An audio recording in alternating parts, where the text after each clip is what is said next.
Pensée de la nuit.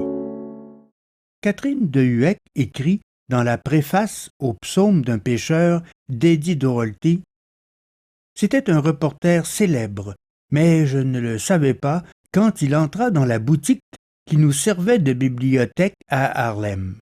Je découvris qu'il était le reporter le mieux payé d'Amérique. Il faisait partie du personnel de Liberty. Il avait écrit pour Hollywood. Il avait été correspondant de guerre en Angleterre et plus tard, il avait écrit pour le Chicago Sun. J'appris également qu'il connaissait tous les gens d'importance et beaucoup d'autres, apparemment sans importance, mais qui, à la vérité, en avaient beaucoup. Oui, c'était un homme très intéressant.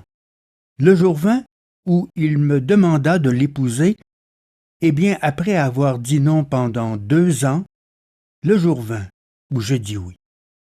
Voici une autre page des psaumes d'un pêcheur d'Eddie Doherty.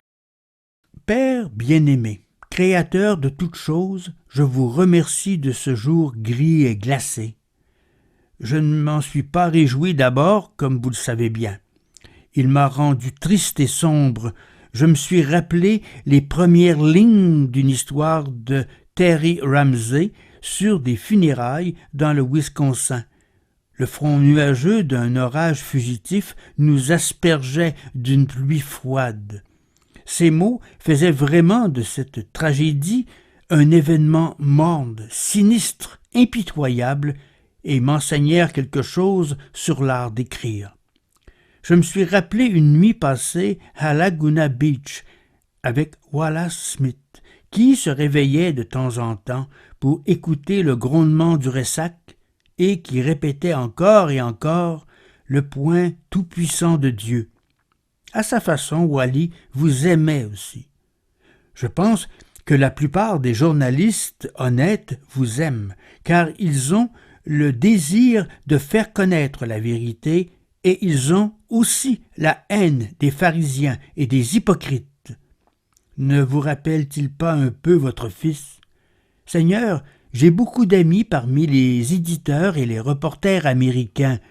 Vous serez miséricordieux avec mes amis, parce que vous m'aimez et parce que vous les aimez aussi, plus que je ne pourrai jamais les aimer moi-même. Votre pluie grise a ramené beaucoup de souvenirs.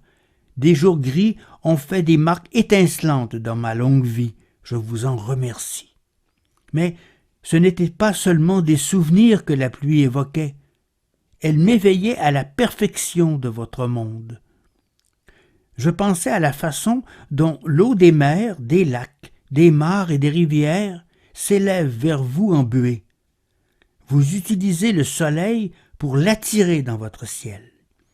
Là, vous en faites des nuages d'une teinte si féerique que même les anges s'étonnent de leur beauté. J'ai vu la terre se réjouir sous votre pluie grise aujourd'hui.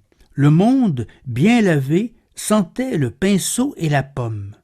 Ici, on appelle l'épervière le pinceau du diable parce qu'on dit que cette plante meurt si on la met à l'église devant l'autel. Vous savez, mon Dieu, qu'elle meurt de toute façon quand on l'accueille. Il y a des fermiers qui n'aiment pas voir cette fleur jaune-orange dans leur champ. C'est une mauvaise herbe, disent-ils, car quand elle meurt, elle se change en une matière cotonneuse qui s'envole un peu partout. Ils disent que c'est un fléau démoniaque. Elle me semble très belle et son parfum plus doux que celui des violettes ou des roses. Dorénavant, elle sera pour moi le pinceau de Marie. Et que son arôme ne cesse de vous rappeler et de lui rappeler mes amis et moi-même. Avant que la pluie ne cesse et tandis que les alléluia des anges résonnaient encore dans un grondement de tonnerre, je réalisai que vous utilisez la prière de la même façon que l'eau. De l'eau s'élevant de la mer de Chine peut arroser un jardin de l'Ontario ou gâter un pique-nique à New York. Des prières s'élevant de Washington peuvent attendrir et adoucir des cœurs à Vladivostok ou à Pékin, ou bien empêcher un crime à Wat Shir Iowa ou à Paint Post, New York. Il est naturel, même pour moi, de vous aimer, mais pourquoi faut-il que je fasse étalage de mon amour pour vous avec une telle impudence et une telle extravagance, Dieu Tout-Puissant et Éternel? D'autres vous font la cour dans la solitude, le silence dans des jardins clos. Ils murmurent leur amour et écoutent le tonnerre de votre voix. Quelques-uns de mes lecteurs m'ont pris pour une dupe d'avoir vendu mon âme si bon marché. D'autres ont pensé que j'étais un saint.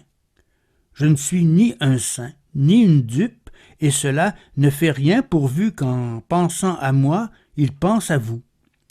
Est-ce que c'était vraiment un marché de dupes, Dieu Tout-Puissant? Je me suis donné tout entier à vous, et qu'est-ce que vous m'avez donné en échange? Votre personne tout entière. Si vous le désirez, je passerai le reste de ma vie ici. C'est encore nouveau et étrange de vous aimer, mon Dieu.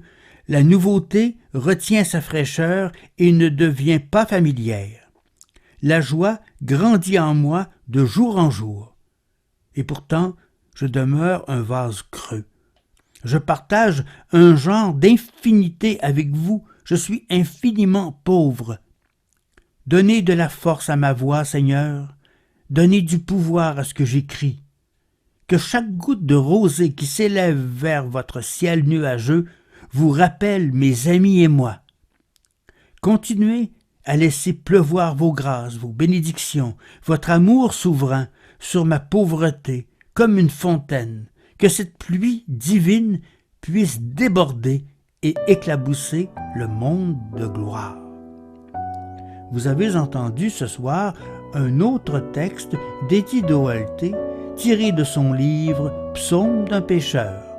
Choix des textes, lecteur, montage et réalisation, Carole Gagnon. C'était une production de Hameau Découvert à Québec.